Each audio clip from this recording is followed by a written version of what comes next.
This area we call the Third Pole area, which covers 5 million kilometers in area from Pamir, Karakoram, Himalaya, Tibetan Plateau region.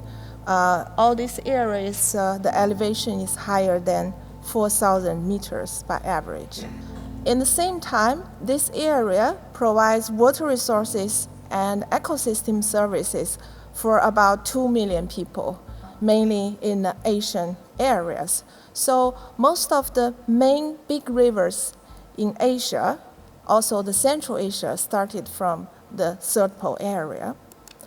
In last 30 years, there is a lot of evidence showing that the glacier is melting very fast, especially in the Himalaya region. We can see that most of the glaciers over Himalaya region is declining.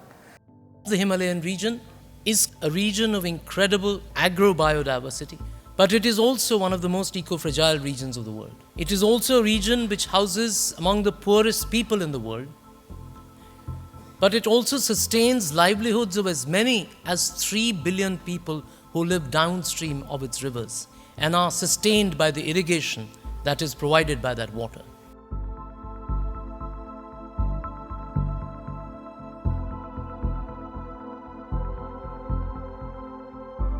I'm here today to discuss an issue of concern to us all, an issue that impacts every person on Earth, especially those who live and work in the Arctic, and which is central to every sustainable development goal we have.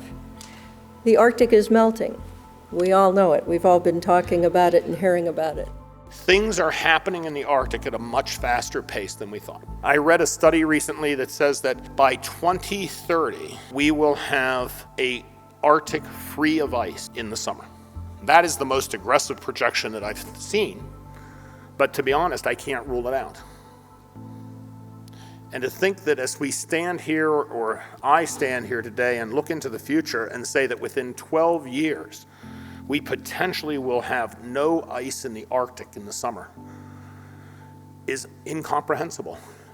So NASA put this together. It's the best visualization I've seen yet.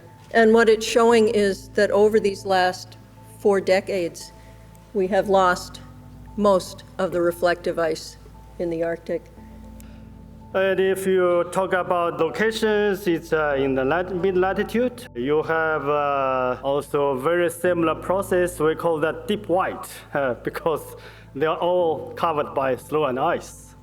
And it's also very similar to the North Pole because with the global warming, its warming rate is very similar to North Pole region.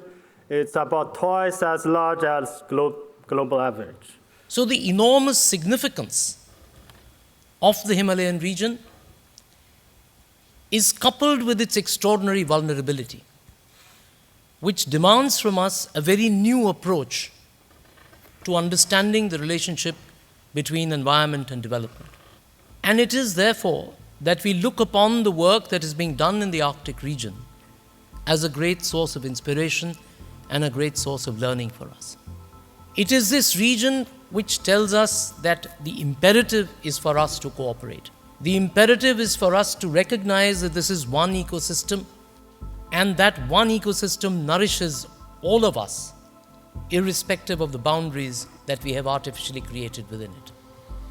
And if we learn to respect the fact that this ecosystem does not recognize these boundaries, if we learn to recognize the fact that a new paradigm is required in our understanding of the possibilities of sustainable development in this region, then each one of us can begin to work together.